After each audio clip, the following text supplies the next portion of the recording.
Have you ever woken up in the middle of the night with a strange flutter in your chest? Maybe it wasn't painful, but it was enough to make you sit up, hold your breath, and wonder, is my heart okay? If that's happened to you, or even if it hasn't yet, I want to talk to you about something most people ignore until it's too late: your heart. Not just the one that loves your grandkids and skips a beat during an old love song, but the one that keeps you alive every single second without asking for anything in return. The truth is, most heart problems don't knock on the door before barging in. They don't always come with big Hollywood-style chest-clutching moments. Sometimes the only signs are whispers: a little fatigue that wasn't there before, swollen ankles, a shortness of breath after walking up the stairs, and then, one day, boom, it's too late. But what if I told you that there are simple things, delicious things, you can eat every day that quietly protect your heart from the inside out? In this video, I'm going to walk you through 7 vegetables that have been shown to support heart health in remarkable ways. And I don't mean in a vague, eat your veggies kind of way. I mean specific foods with powerful nutrients that work like little mechanics inside your arteries, keeping everything running smooth and strong. Let's start with the first one, because this one's been used for centuries, and yet most people still underestimate it. Garlic. Now, I know garlic isn't exactly a crowd pleaser at the dinner table when you're trying to keep your breath fresh, but stay with me. This little bulb is a warrior in disguise. When you crush it, something magical happens, literally. A compound called allicin is released, and it's like opening a toolbox full of heart-repairing gadgets. Allicin doesn't just fight off vampires, it reduces inflammation inside your arteries. That's important because chronic inflammation is like rust in your plumbing. It weakens the walls and creates places for cholesterol to stick and build up. Garlic helps scrub those walls clean. More importantly, it helps lower your blood pressure. And I can't stress this enough. High blood pressure is one of the biggest silent threats to people over 60. Most folks don't even know they have it. Garlic helps relax your blood vessels so blood can flow more easily. Think of it as giving your heart a break from pushing so hard every day. Now, some of you might be thinking, I already eat garlic. But here's the trick.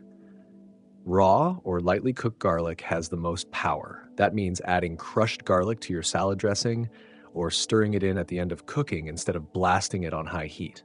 And if garlic upsets your stomach or your taste buds, there are odorless garlic supplements, but always talk to your doctor before trying those, especially if you're already on blood thinners. Garlic isn't a magic wand. It won't fix everything on its own. But think of it as one of your daily habits, like brushing your teeth or putting on your shoes, that adds up over time. The kind of small act that builds a strong defense without you even noticing. Now let's talk about tomatoes. You might think of tomatoes as just a slice on your sandwich, but they are little red bombs of heart-saving goodness. The secret? A compound called lycopene. It's what gives tomatoes their rich red color, and it also gives your heart a fighting chance. Lycopene is a powerful antioxidant, and what it does is pretty remarkable.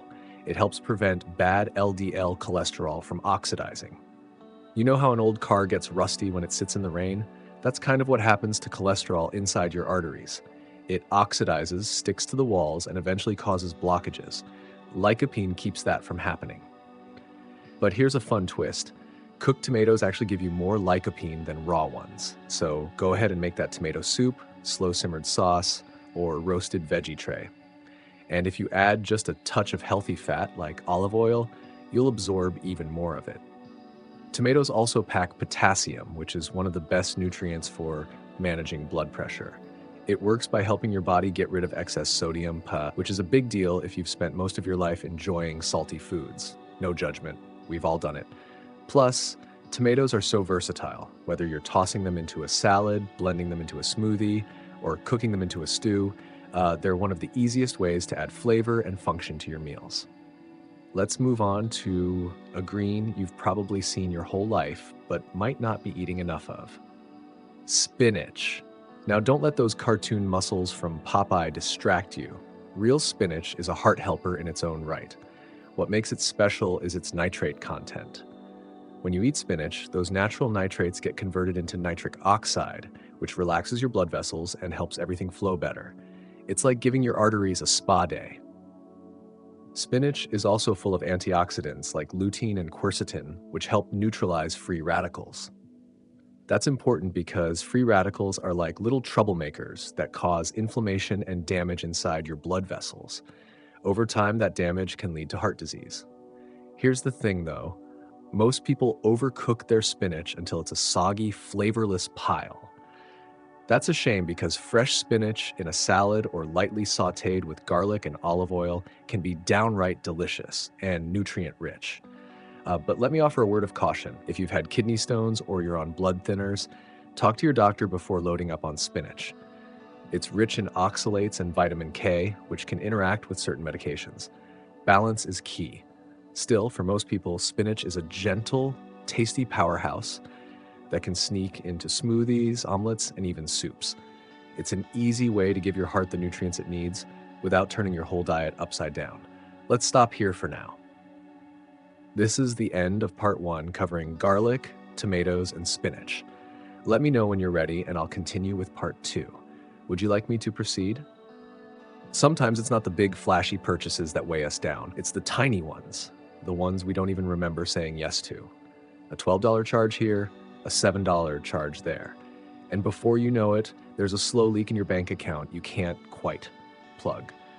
That's what happened to Florence, a 66-year-old retired teacher living in Arizona. She's sharp, organized, and doesn't consider herself techie, but during the pandemic, when everything shifted online, she began signing up for things as just to feel connected. A yoga app, a digital crossword subscription, a premium version of a weather app that gave her lightning alerts, even though she hasn't left her town in years. Months passed. Life returned to normal, but those subscriptions didn't go anywhere. They just quietly kept charging her credit card. Florence didn't even realize how much she was losing until she helped her grandson look through her bank statements. In 1 year, she'd spent more than $1,100 on apps and services she barely used or forgot she had. It wasn't intentional. It was just easy to overlook. Companies are good at that. They count on us forgetting. So Florence made a new rule. Every 3 months, she prints out her bank statement and goes through it with a red pen.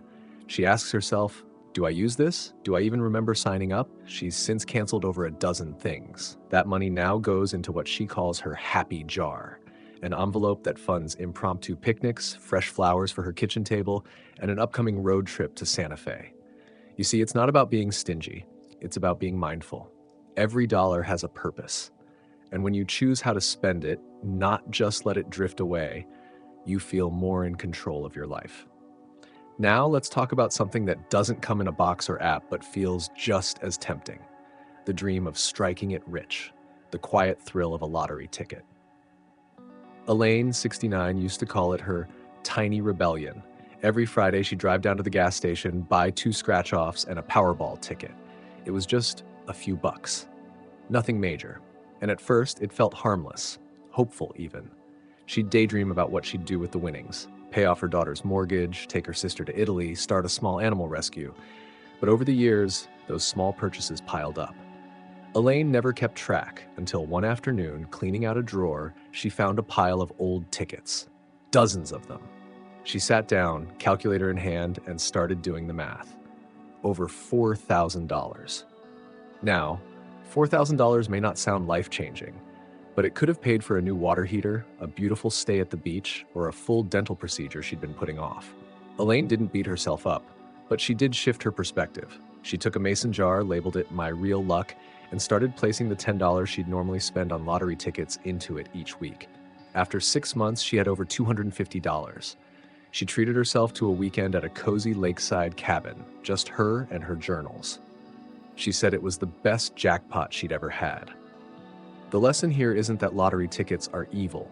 It's that hope is beautiful, but it deserves better than false promises. Your dreams? They're real, but you don't need numbers on a ticket to claim them. You need small, steady choices that add up to something meaningful. Now, take a moment and think about your meals this week. How many times did dinner arrive in a paper bag or plastic container? It's okay if the answer is a lot. Sometimes cooking feels like a burden, especially when you're on your own or tired or just not in the mood. But here's where the cost sneaks in. Geraldine, age 72, lives in San Diego and used to love cooking. But after her husband passed away, the kitchen felt too quiet, too lonely. So she started ordering takeout, not because she was lazy, but because it felt easier than confronting the silence. Thai food on Monday, burgers on Wednesday, pasta on Friday, comfort food for comfort feelings. But slowly, her energy began to fade. Her cholesterol went up. Her pants didn't fit quite the same. And worst of all, she realized she was spending nearly $300 a month on food she wasn't even enjoying that much. One day, her daughter came over and said something simple. "Mom, why don't we cook together once a week?" That was the beginning of a shift. Now, Geraldine plans 3 home-cooked meals a week. They aren't fancy: soup and a sandwich, roasted vegetables, a simple salad with grilled chicken. But the act of cooking, of being involved in what goes into her body, changed her entire relationship with food. She even invites a neighbor over for lunch once a week. They swap recipes, talk about life, and laugh over burnt toast. Cooking became more than just nourishment, it became connection. A statement that she still matters, that her table is still a place of joy. Takeout will always have its place. There's nothing wrong with ease now and then. But when it becomes the default, we lose something sacred. The rhythm of chopping, the scent of garlic, the pride in feeding yourself with your own 2 hands. And you deserve that pride. It's funny, isn't it? How the things we buy with the best intentions can sometimes weigh on us the most, like that shiny piece of exercise equipment sitting quietly in the corner of the guest room, collecting dust and a little bit of guilt. Let me tell you about Harold. He's 74, spry and good-natured, with a booming laugh that makes everyone feel at ease. 2 years ago, he decided he was going to finally get serious about fitness. So he went out and bought a state-of-the-art treadmill. It had a touchscreen, built-in coaching videos, and more buttons than the cockpit of an airplane. The first week, he loved it. He walked every day, tracked his steps, even bragged a little to his poker buddies about all the calories he was burning. But then his knee started to ache. His daughter came to visit. A cold snap set in, and day by day, the treadmill became an expensive coat rack. Every time Harold walked by it, he felt that little stab of disappointment. Not just about the money, but about what he thought it said about him, like maybe he'd failed. But here's what Harold finally realized. It was never about the machine. It was about movement. And movement doesn't need a $2,500 piece of equipment to count. So he made a choice. He sold the drill to a neighbor who had been eyeing one for months. With that money, he paid off a credit card and bought himself a comfortable pair of walking shoes. Now he walks with a small group at the park every Tuesday and Thursday. No screens, no subscriptions, no guilt. Just fresh air, good company, and the steady rhythm of feet on a trail. If you have a piece of equipment gathering dust, please hear this. You haven't failed. You just need something that fits your life, not something that clutters it. Your body wants gentle movement, not judgment. A stroll around the block, stretching on the living room floor, or dancing to an old song. Those things cost nothing and give you everything. Let's turn now to something more elusive but just as costly, the allure of expensive personal development courses. You've seen them, I'm sure. The glossy ads that promise to transform your life, unlock your purpose, or help you find yourself again. And sometimes, sure, they can be inspiring, but sometimes they're just an overpriced shortcut to answers you already hold inside. Margaret, a 71-year-old retired librarian, found herself signing up for one of these programs. It cost over $3,000, 3 months of virtual sessions, workbooks, group calls. The promise that she would rediscover her spark after retirement. And in the beginning, it felt like the right step. She was lonely, missing her routine, unsure how to fill her days. But week by week, the course felt hollow. The advice wasn't anything new. The exercises felt scripted. And in the end, the sense of purpose she hoped to buy never arrived. One afternoon, Margaret sat quietly in her sunroom, looking at the binder of course materials. And she thought, I already know who I am. I've lived 71 years. I don't need someone else to give me permission to matter. That day, she put the binder away and decided to start something simple.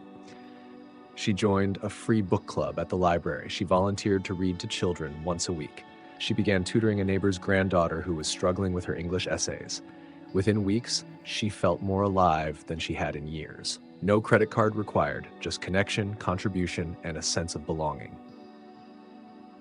If you've been tempted to spend thousands of dollars searching for answers, consider this. The richest wisdom is the one you've already earned. The lessons you've survived, the stories you carry. You don't need fixing. You are not unfinished. You are simply evolving, and that is a journey no one else can sell you. And finally, let's talk about the big-ticket purchase that can drain your savings faster than almost anything: buying a brand new car. I know the feeling, that intoxicating scent of fresh upholstery, the shiny paint, the thrill of driving something no one else has owned. But often that thrill comes at a price that lingers long after the newness fades. Doris, age 75, had always driven modest, used cars. But last year, after her old sedan finally gave out, she thought, I deserve something nice. So she walked into a dealership and fell in love with a brand new SUV. It had heated seats, a panoramic sunroof, more gadgets than she knew what to do with. At first, it was wonderful, but soon she started to notice the payments. They were higher than she'd ever had before. And each month, her budget felt tighter. She stopped going to lunch with her friends as often. She put off the little weekend trips she used to enjoy. One evening, she calculated how much value the car had already lost, thousands of dollars, just from driving it home. Doris didn't regret treating herself, but she did wish she'd paused long enough to ask, what am I really buying? Status? Comfort? A feeling of accomplishment? Because those things can often be found in simpler ways. A few months later, she traded the SUV for a gently used, certified vehicle. Still safe. Still reliable, still comfortable, but half the cost. And with the money she saved, she planned a train trip across the Rockies, something she'd always dreamed of. The trip, she said, brought her more joy than any new car ever could. If you're thinking about a new vehicle, take a breath. Consider what you need, not what the commercials tell you to want. Peace of mind doesn't come with a shiny paint job. It comes from knowing you've chosen wisely. You've made it this far with me, Tef, and I want to say something important. None of this is about deprivation. It's not about shame. It's about clarity. About honoring yourself enough to question whether your spending matches your values. Every dollar you save is a dollar you can spend on something that truly lights you up. A visit with someone you love, a new hobby, an experience that fills your heart. Your retirement isn't just about stretching your savings. It's about expanding your joy. If you recognized a little bit of yourself in these stories, if your heart whispered, that's me, know that you are not alone. We all have habits we outgrow. We all have purchases we regret, and we all have the power to begin again, no matter our age. I'd love to hear your thoughts. Has something you heard today sparked a change you're ready to make?